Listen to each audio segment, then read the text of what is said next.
تو ہمارے معاشرے میں ماشاءاللہ عبادات بہت ہیں لیکن اس کی حفاظت بہت کم ہے۔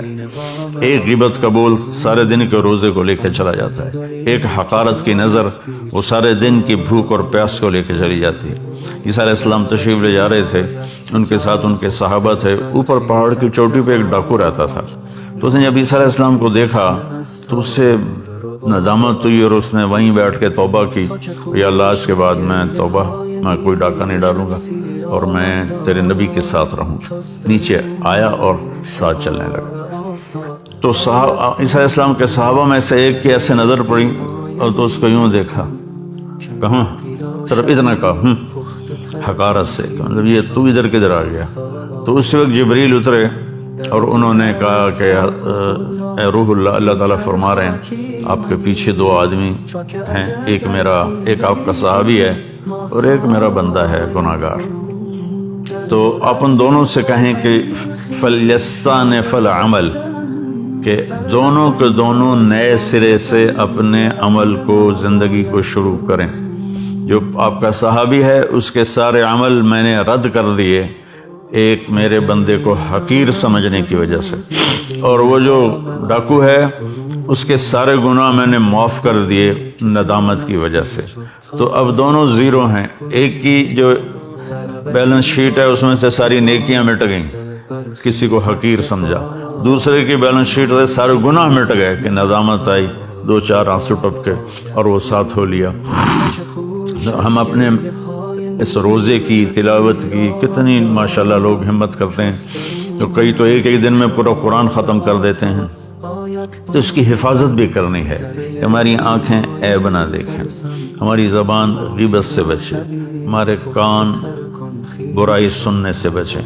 معاذ اسلمی رضی اللہ تعالیٰ عنہ کو حد لگی اور وہ ان کو سنگسار کیا گیا، تو دو صحابی آپس میں باتیں کر رہے تھے کہ اچھا بھلا اللہ نے پردہ ڈالا تھا، اپنے آپ کو اس نے ننگا کیا اور رسوا ہوا، آپ نے سن لیا۔ آگے جا رہے تھے تو ایک گدھا مردہ پڑا ہوا تھا، اس کی ٹانگیں پیٹ پھول کے اور ٹانگیں اوپر ہو گئی تھیں، تو آپ نے کہا وہ ان دو کو بلاؤ۔ جب وہ آئے تو آپ نے فرمایا کہ یہاں بیٹھ جاؤ اور اس کو کھا لو۔ کہنے لگے یا رسول اللہ یہ آپ کیا فرما رہے ہیں، مرا ہوا حرام مردار ہم کیسے کھائیں؟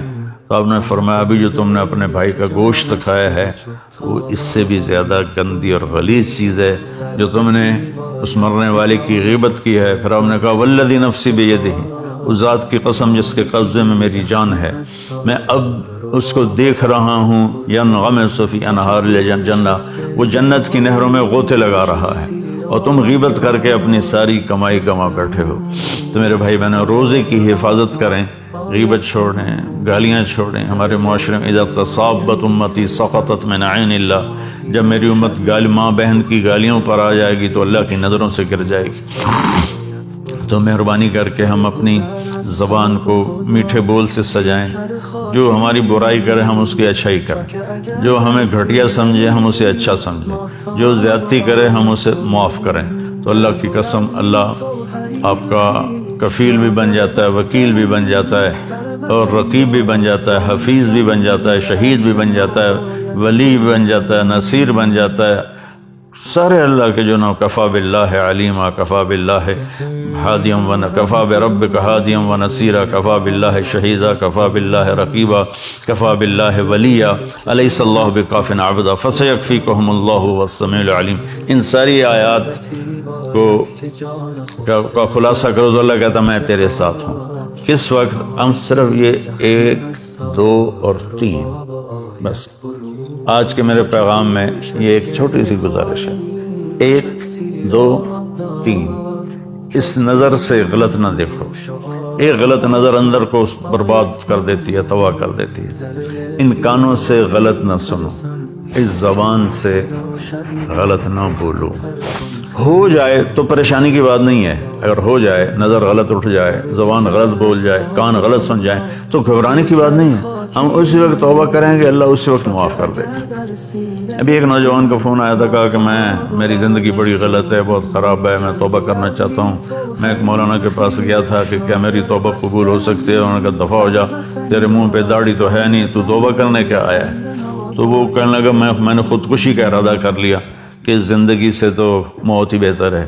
پھر کہیں سے میرا نمبر ملا تو اس نے مجھے بتایا، پھر میں نے اس کا بیٹا اللہ کہتا ہے اتنے گناہ کرو کہ آسمان کی چھت کو لگا دو، پھر ایک دفعہ کہہ دو یا اللہ معاف کر دو، میں ساری معاف کر دیتا ہوں۔ اور میرے نبی نے فرمایا دن میں 70 دفعہ توبہ توڑ کے توبہ کر لے تو اللہ تعالیٰ اس کی بخشش فرما دیتا ہے اور اس سے اپنی دوستی کو برقرار رکھتا ہے۔ جاوید چودھری صاحب بڑے اچھے کالم نگار ہیں، میری بڑی ان سے محبت ہے، دوستی ہے، تعلق ہے۔ انہوں نے ایک دفعہ مجھے فون پہ لیا، مجھے کہا کہ مولانا آپ لوگوں کو گناہوں پہ دلیر کر رہے ہیں۔ میں نے کہا وہ کیسے؟ کہ آپ کہتے ہیں جتنی دفعہ مرضی توبہ توڑو، توبہ کر لو گے تو اللہ معاف کر دے گا۔ اگر آپ کا نوکر 2-3 دفعہ غلطی کرے تو چوتھی دفعہ آپ اسے معاف کریں گے؟ میں نے کہا جاوید بھائی آپ نے مجھے اللہ کے برابر کر دیا، میں تو انسان ہوں، میرا تو بیٹا اگر میرے مقابلے میں آئے گا تو میں کہوں گا بھائی اپنا راستہ الگ کر لو، میری جان چھوڑ دو۔ وہ اللہ ہے، اللہ جو اپنی زبان سے کہہ رہا ہے کہ تمہارے اتنے گناہ ہوں۔ عرفات کے میدان میں جب آدمی پہنچتے ہیں تو اللہ کہتا ہے اتنے گناہ لاؤ جتنے بارش کے قطرے، اتنے گناہ لاؤ جتنے درختوں کے پتے، اور اتنے گناہ لاؤ جتنے ریت کے ذرے، اور اتنے گناہ لاؤ جتنے جس دن دنیا پیدا کی تھی اس سے آج تک جتنے دن اور رات آئے اتنے گناہ لے کر آؤ۔ ایک آدمی، ہر آدمی اتنے گناہ لے کر آئے اور تم کو یا اللہ توبہ، تو اللہ کہے گا جاؤ معاف کیا۔ تو اللہ نے اس کے ساتھ توبہ کا دروازہ رکھا ہے۔ بعض اوقات شیطان نا امید کر رہتا ہے جو میری تو زبان پھسل جاتی ہے، گالی نکل جاتی ہے، غیبت ہو جاتی ہے، یا میری نظر غلط اٹھ جاتی ہے، تو جہاں غلطی ہو وہیں توبہ کرو، اللہ اسی وقت معاف کر دیتا ہے، کھڑے کھڑے معاف کر دیتا ہے۔ مثلا میں اپنے بیٹے پر تھوڑی سی سختی کروں گا نا تو اس کے دل کے اوپر ایک اثر آ جائے گا، پھر اس کو قریب کرنا چاہوں گا تو وہ قریب نہیں آئے گا۔ میرا مالک، میرا جو جی ایم ہے وہ مجھ پر زیادتی کرے گا تو میرے دل میں ایک اثر آ جائے گا، وہ معافی مانگے گا تو میرا دل نہیں کرے گا معاف کرنے کے لیے۔ اور اللہ اثر سے پاک ذات، ہمارے گناہوں کا اس پر کوئی اثر نہیں ہے، نہ ہماری نیکیوں کا اس کو کوئی نفع ہے، نہ ہمارے گناہوں کا اس کو کوئی نقصان ہے۔ لن تبلغوا ضری فتضرونی ولن تبلغوا نفعی فتنفعونی، کہ تمہاری عبادت مجھے کوئی نفع نہیں پہنچاتی اور تمہارے گناہ وہ مجھے کوئی نقصان نہیں پہنچاتے۔ تو برائے مہربانی اگر غلطی ہو جائے تو مایوس نہیں ہونا چاہیے، فوراً توبہ کرنی چاہیے۔ ایک نوجوان کہنے لگا جی پھر کیا فائدہ، ادھر توبہ کرتے ہیں ادھر توڑ دیتے ہیں۔ میں نے کہا تم کرتے رہو، ایک دن ایسا آئے گا کہ اللہ تعالیٰ تمہیں ایسی محبت کی نظر سے دیکھے گا کہ اللہ تیرے دل سے سارے گناہوں کی رغبت نکال دے گا۔ نہ دلیر ہونا، اللہ غفور الرحیم ہے، معاف کرے گا۔ اور شراب کی بوتل چڑھا لی اور فحاشی میں لگ گیا، بدکاری زنا میں لگ گیا، اللہ بڑا غفور الرحیم ہے، یہ بھی شیطان کا چکر ہے۔ گناہ پہ ندامت کے آنسو یہ ساری رات کے نفلوں سے اللہ کو زیادہ محبوب ہے۔ ایک میرے دوست تھے، تو ایک دن ان کا فون آیا اور چیخنا شروع کر دیا زور زور سے فون پہ ہی۔ میں نے کہا بھائی کیا ہوا کیا ہوا؟ مجھے شراب کی عادت لگ گئی ہے، چھوٹ نہیں رہی۔ تو میں نے کہا تیرا یہ جو رونا ہے نا یہ تمہیں اس سے آزاد کر دے گا۔ گناہ کی ندامت بعض اوقات نیکی سے بھی افضل ہوتی ہے۔ تو بھائی بہنوں، ہم یہ ایک بدو آیا، یا رسول اللہ ہمارا حساب کون لے گا قیامت کا دن؟ تو آپ نے کہا اللہ۔ تو کہنے لگا واہ واہ واہ واہ، موجاں ہو گئی ہیں موجاں، بخن بخن، جو ہماری پنجابی میں موجاں ہی ہو گئی ہیں موجاں۔ تو آپ نے فرمایا بھائی کیوں کہہ رہے ہو موجاں ہو گئی ہیں بخن بخن؟ کہ یا رسول اللہ بڑا طاقتور بھی ہے اور بڑا سخی بھی ہے، اور سخی آدمی اور مہربان آدمی پکڑ بھی لے تو چھوڑ دیتا ہے، تو وہ تو اللہ ہے، امید ہے اللہ ہمارے گناہوں کو معاف فرمائیں گے۔ تو بیلنس یہ ہے کہ میرا اللہ غفور الرحیم ہے تو گناہوں کے راستے پہ نہ چلیں، اور میرے اللہ نے جہنم بنائی ہے تو مایوس نہ ہو جائیں، بلکہ اس کے درمیان کی زندگی ہو۔ کوشش کریں زبان غیبت سے پاک ہو جائے، چغلی شکایت سے پاک ہو جائے، کسی کا عیب نہ بتاؤ، اللہ آپ کے عیب چھپا دے گا۔ ایک صحابی نے عرض کیا رسول اللہ میں چاہتا ہوں میرے عیبوں کا کسی کو پتہ نہ چلے، تو آپ نے فرمایا استر عیوب اخوانک یسترک ربک یوم القیامہ، تو اپنے مسلمان بھائیوں کے عیبوں پہ پردہ ڈال، اللہ تیرے اوپر پردہ ڈال دے گا اپنی رحمت کا۔ تو اپنی ہر عبادت کو محفوظ کرنے کے لیے یہ تین چیزیں ہیں، ایک ہماری زبان صحیح چلے، ایک ہماری آنکھ صحیح دیکھے، ایک ہمارے کان صحیح سنیں، تو ہر عبادت محفوظ ہو جائے گی۔ اور اللہ تعالیٰ کو زیادہ عبادت نہیں چاہیے، عبادت کی کثرت مطلوب ہی نہیں ہے۔ لِيَبْلُوَكُمْ أَيُّكُمْ أَحْسَنُ عَمَلًا،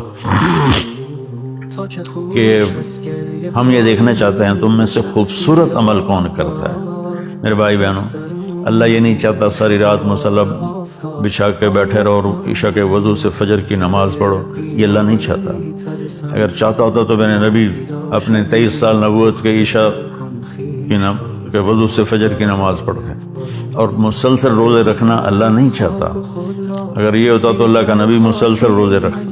ہمارے ایک ساتھی سے فوت ہو گئے، اللہ ان کی بخشش کرے، وہ 30 سال مسلسل روزے رکھے روزانہ سوائے عیدین، پھر ان کے مزاج میں اتنی شدت آ گئی، اتنی سختی آ گئی کہ وہ ایک دفعہ میرے ساتھ چلے میں تشریف لے گئے تھے، میری انہوں نے وہ دھلائی کی کہ مجھے آج تک اس کی کڑواہٹ یاد ہے کہ وہ مزاج ان نیچرل ہو جاتا ہے۔ 3 صحابہ آئے، حضرت عائشہ سے پوچھا کہ اللہ کے نبی گھر میں کیا کرتے ہیں؟ وہ سوتے بھی ہیں، جاگتے بھی ہیں، اپنے بیویوں کے پاس بھی ہوتے ہیں اور اپنے گھر کے کام بھی کرتے ہیں، نفل بھی پڑھتے ہیں، آرام بھی کرتے ہیں۔ تو انہوں نے کہا یار وہ تو اللہ کے نبی ہیں، بخشائے، ہمیں تو کچھ اس سے زیادہ کرنا چاہیے۔ تو ایک نے کہا میں ساری زندگی پوری رات عبادت کروں گا، دوسرے نے کہا میں ساری زندگی روزے رکھوں گا، تیسرے نے کہا میں ساری زندگی شادی نہیں کروں گا۔ تو اللہ کے نبی کو پتہ چلا تو آپ نے تینوں کو بلا لیا، آپ نے فرمایا مجھ سے زیادہ اللہ سے ڈرتے ہو، مجھ سے زیادہ تمہیں اللہ کا پتہ ہے، میں اللہ کا نبی ہوں، میں کھاتا بھی ہوں، میں روزہ بھی رکھتا ہوں، میں افطار بھی کرتا ہوں، میں سوتا بھی ہوں، میں نفل بھی پڑھتا ہوں، میں اپنی بیویوں کے پاس بھی جاتا ہوں اور اللہ کو بھی یاد کرتا ہوں۔ کیا تم مجھ سے زیادہ عبادت گزار بننا چاہتے ہو؟ میری امت میں رہبانیت نہیں ہے، میری امت میں رہبانیت نہیں ہے۔ اعتدال والی زندگی اللہ کو پسند ہے۔ ساری دنیا کے اولیاء کرام شیخ عبد القادر جیلانی بن جائیں اور پھر وہ سارے ایک صحابی کے برابر ہونا چاہیں تو کسی صحابی کے برابر نہیں ہو سکتے جن کو اللہ کے نبی کی صحبت نصیب ہوئی۔ تو اسلام ایک معتدل زندگی پیش کرتا ہے۔ یہ اس قسم کے واقعات کتابوں میں ہیں۔ 40 سال عشاء کے وضو سے فجر کی نماز پڑھی اور ساری زندگی ایک تو میں پڑھ رہا تھا، میں نے 1 سال کھایا پیا نہیں، 1 سال پیا کھایا نہیں، 1 سال نہ کھایا نہ پیا۔ یہ اسلام تو ہمارے پیش کرنے کا نہیں ہے۔ اسلام تو ایک خوبصورت زندگی پیش کرتا ہے۔ ولایت کا مقام عبادت سے نہیں ہوتا ہے، ولایت کا مقام اللہ کے بندوں کے سامنے جھکنے سے ملتا ہے، تواضع اور عاجزی سے ملتا ہے۔ تو ہم اپنے اسلام کو اللہ نے ہمیں معتدل اسلام دیا، اپنے بچوں پر بھی سختی سے نافذ نہ کریں۔ تو بھائی بہنوں، اعتدال سے چلنا اور اللہ کے سامنے سر جھکانا، اور یہ نظریں، یہ زبان، یہ کان، اس کو آپ محفوظ کر لیں۔ اس نے میرے ساتھ یہ کیا، آپ نے کہا چلو درگزر کرو، تو پھر آپ دیکھو گے اللہ تعالیٰ آپ کی زندگی میں کیسے بہار لاتا ہے۔ انسان جو دیکھتا ہے نا وہ اس کا اثر لیتا۔ میرے بھائی کا پوتا ہے، وہ پیدائشی نابینا ہے، صرف ہم اس کو ہاتھ لگاتے ہیں تو وہ بتا دیتا ہے کون ہے۔ اپنے دادا کو کہتا ہے مٹھو دادا، اور میں ہاتھ لگاؤں تو مجھے کہتا ہے بڑے دادا۔ کوئی نوکر ہاتھ پکڑ لے تو اس کا نام بتا دیتا ہے۔ تو دنیا میں 71% سمندر کا پانی ہے اور 29% زمین ہے، اس میں پہاڑ ہیں، جنگل ہیں، اور اللہ کہتا ہے سارے کو سیاہی بناؤ، اور پھر میں تمہارے ہاتھ میں یہ جتنے درخت ہیں، آپ نے دیکھا کتنے درخت ہیں، کہ ان کو میں قلم بنا کے تمہارے ہاتھ میں پکڑا دیتا ہوں اور اس پر اپنا علم دیتا ہوں، پھر تو میں کہتا ہوں میری تعریف لکھو۔ تو تم سارے انسان، سارے جنات، سارے نبی، سارے رسول، سارے فرشتے، جبریل، میکائیل، عزرائیل، اسرافیل، عرش کے فرشتے، مقرب فرشتے، اور سب سے بڑے رسول نوح علیہ السلام، ابراہیم علیہ السلام، موسیٰ علیہ السلام، عیسیٰ علیہ السلام اور سارے رسولوں کے سردار محمد رسول صلی اللہ علیہ وسلم، یہ سارے اکٹھے ہو کے میری تعریف لکھیں تو ایک وقت ایسا آئے گا سمندر خشک ہو جائیں گے، ہمارے قلم ٹوٹ جائیں گے اور تیرے رب کی تعریف ختم نہ ہوگی چاہے اتنے سمندر اور لے کر آؤ۔ ایک جگہ اللہ تعالیٰ نے، چونکہ انسان جو دیکھتا ہے نا وہ اس کا اثر لیتا،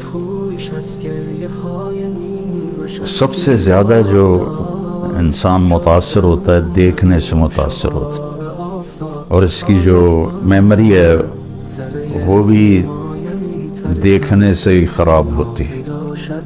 اب اندھوں کو دیکھو، ان کی اتنی زبردست میموری ہوتی ہے۔ میرے بھائی کا پوتا ہے، وہ پیدائشی نابینا ہے، صرف ہم اس کو ہاتھ لگاتے ہیں تو وہ بتا دیتا ہے کون ہے۔ اپنے دادا کو کہتا ہے میٹھو دادا، اور میں ہاتھ لگاؤں تو مجھے کہتا ہے بڑے دادا۔ کوئی نوکر ہاتھ پکڑ لے تو اس کا نام بتا دیتا ہے۔ تو انسان دیکھنے سے اثر لیتا ہے، اتنی بڑی گاڑی، اتنا بڑا کاروبار، اتنا بڑا بیلنس، اتنے زیور اور اتنے یہ اتنے وہ، تو ایک حسرت پیدا ہوتی ہے۔ تو اللہ اس سے آگے دکھانا چاہتا ہے، وہ ہے آخرت۔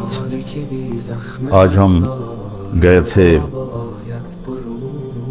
عثمان خان کی قبر پر، پھر روحان خان کی قبر پر، پھر اس کے بیٹے مراد اول کی قبر پر، پھر اس کے بیٹے بایزید کی قبر پر، پھر اس بایزید کے بیٹے تو گم آ گئے تھے، تو اس کے بعد اس کے پوتے مراد ثانی کی قبر پر، پھر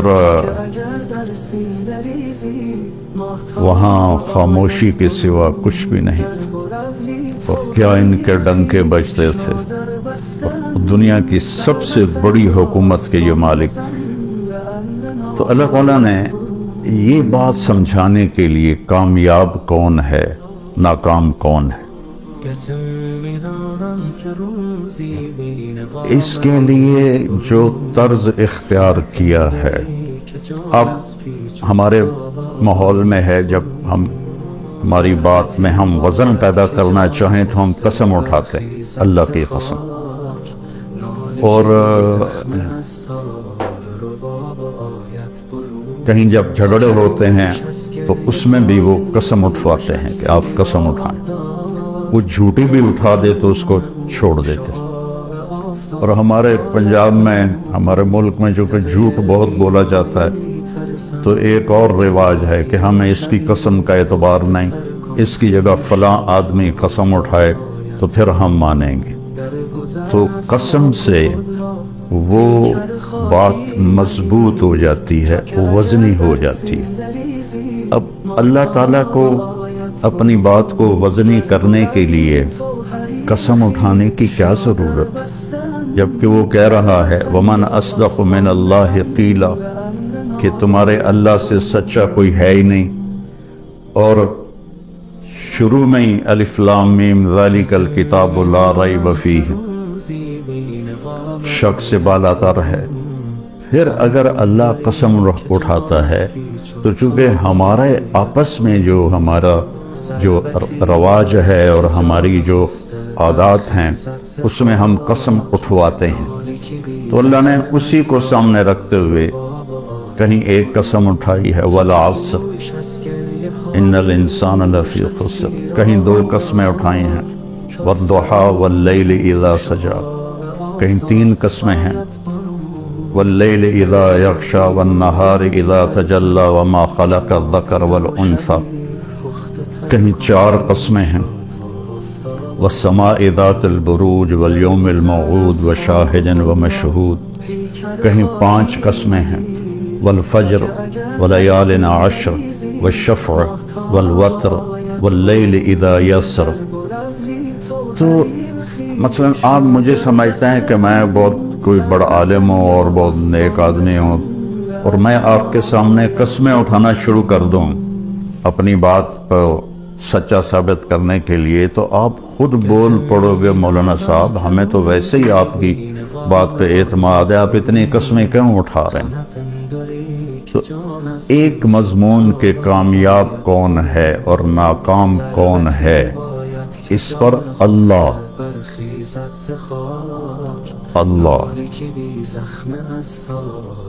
جس کی نہ ابتدا ہے نہ انتہا ہے، اس کا اول کوئی نہیں، اس کا آخر کوئی نہیں، وہ کسی زمانے میں نہیں ہے، کسی جگہ میں نہیں ہے۔ اللہ لا الہ الا ہو، یہ دعویٰ ہے کہ اللہ ایک اکیلا ہے، معبود اس کے سوا کوئی نہیں۔ آگے اس کی ساری دلیلیں ہیں کہ تو پھر وہ کیسا ہے، تو کہتا ہے لا تأخذہ سنۃ ولا نوم، وہ سونے سے پاک ہے، وہ اونگنے سے پاک ہے۔ لہ ما فی السماوات و ما فی الارض، اس کی حکومت پوری کائنات پر ہے۔ اور کیسا ہے؟ من ذا الذی یشفع عندہ الا باذنہ، کوئی اس کے سامنے دم نہیں مار سکتا اس کی اجازت کے بغیر۔ اور کیسا ہے؟ یعلم ما بین ایدیہم وما خلفہم، پوری کائنات اس کے سامنے ہے، آگے جو ہونے والا ہے وہ بھی جانتا ہے، پیچھے جو ہو گیا وہ بھی جانتا ہے۔ ہماری طرح فائلیں کی ضرورت نہیں، کوئی کمپیوٹر کی ضرورت نہیں ہے۔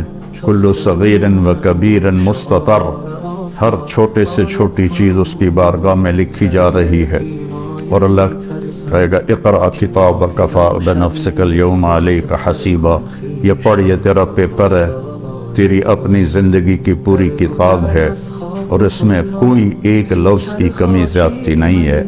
اتنی بڑی طاقت والا اللہ جو اپنی ذات کی ایک مثال دیتا ہے کہ میری تعریف کے لیے سمندر کو سیاہی بناؤ، لو کان البحر مدادا۔ اور میں نے تقریباً سارے سمندروں میں نا تھوڑا تھوڑا سفر کیا ہوا ہے، تو 7 سمندر جو پیسیفک ہے وہ 14,000 کلومیٹر لمبا ہے۔ تو دنیا میں 71% سمندر کا پانی ہے اور 29% زمین ہے، اس میں پہاڑ ہیں، جنگل ہیں۔ اور اللہ کہتا ہے سارے کو سیاہی بناؤ، اور پھر میں تمہارے ہاتھ میں یہ جتنے درخت ہیں، آپ نے دیکھا کتنے درخت ہیں، کہ ان کو میں قلم بنا کے تمہارے ہاتھ میں پکڑا دیتا ہوں اور اس پر اپنا علم دیتا ہوں، پھر تمہیں کہتا ہوں میری تعریف لکھو۔ تو تم سارے انسان، سارے جنات، سارے نبی، سارے رسول، سارے فرشتے، جبریل، میکائیل، عزرائیل، اسرافیل، عرش کے فرشتے، مقرب فرشتے، اور سب سے بڑے رسول نوح علیہ السلام، ابراہیم علیہ السلام، موسیٰ علیہ السلام، عیسیٰ علیہ السلام، اور سارے رسولوں کے سردار محمد الرسول صلی اللہ علیہ وسلم، یہ سارے اکٹھے ہو کے میری تعریف لکھیں تو ایک وقت ایسا آئے گا سمندر خشک ہو جائیں گے، تمہارے قلم ٹوٹ جائیں گے، اور تیرے رب کی تعریف ختم نہ ہوگی، چاہے اتنے سمندر اور لے کر آؤ، پھر اتنے اور لے کر آؤ، پھر اتنے اور لے کر آؤ۔ کیوں؟ کہ جتنا بھی لے کر آئیں اس کی ایک لمٹ ہے، اور اللہ تو لمٹ سے بالا تر ہے، اس کا تو کوئی لمٹ کوئی نہیں۔ یہ واحد سفر ہے اللہ کی تلاش کا، جس کی کشش ختم نہیں ہوتی، کیونکہ جتنا اللہ کی طرف بڑھتا ہے اتنا اپنے آپ کو ادھورا محسوس کرتا ہے۔ جیسے کوئی آدمی صحرا میں سفر کر رہا ہو تو کوئی ریفرنس نہ ہو، تو جتنا بھی سفر کرتا ہے وہ کہتا پتہ نہیں میں کدھر ہوں، میں کہاں پہنچا ہوں، کچھ پتہ کوئی نہیں۔ ایک چھوٹے سے صحرا میں بغیر ریفرنس کے وہ بالکل ایسے ہو جاتا ہے۔ تو اللہ کی ذات کو کس طرح کوئی بیان کرے اور کیسے کوئی بیان کرے؟ جب وہ اس کی طرف بڑھتا ہے تو کروڑوں سال کی زندگی کے بعد بھی کہتا میں تو ابھی ایک قدم بھی نہیں چلا۔ اب یہ اللہ 11 قسمیں اٹھائے تو آپ کا کیا خیال ہے؟ 11 قسمیں، 10 اور 1 11 قسمیں اس پہ اٹھائے کہ کامیاب کون ہے، ناکام کون ہے، تو اس مضمون میں کتنی طاقت پیدا ہو جائے گی۔ والشمس وضحاها 2، والقمر اذا تلاها 3، والنہار اذا جلاها 4، واللیل اذا یغشاها 5، والسماء وما بناها 6 اور 7، والارض وما طحاها 7 اور 8، ونفس وما سواها یہ 9 اور 10 اور 11، فألہمها فجورها وتقواها قد افلح من زکاها وقد خاب من دساها۔ میرے بندے مجھے سورج والشمس، سورج کی قسم اور سورج کی روشنی کی قسم 2، مجھے چاند کی قسم والقمر اذا تلاها، مجھے دن کی قسم اذا جلاها، مجھے رات کی قسم اذا یغشاها، مجھے آسمان کی قسم اور آسمان کے رب کی قسم، یہاں اپنے آپ کو لے کر آئے، مجھے زمین کی قسم اور زمین کے رب کی قسم، مجھے تیری جان کی قسم، تیری جان کے بنانے والے رب کی قسم۔ یہ 11 قسموں کے بعد کہتا ہے اپنے آپ کو ٹھیک کر لے تو کامیاب ہے، اور اپنے آپ کو تو نے غفلت میں ڈال دیا تو ناکام ہے۔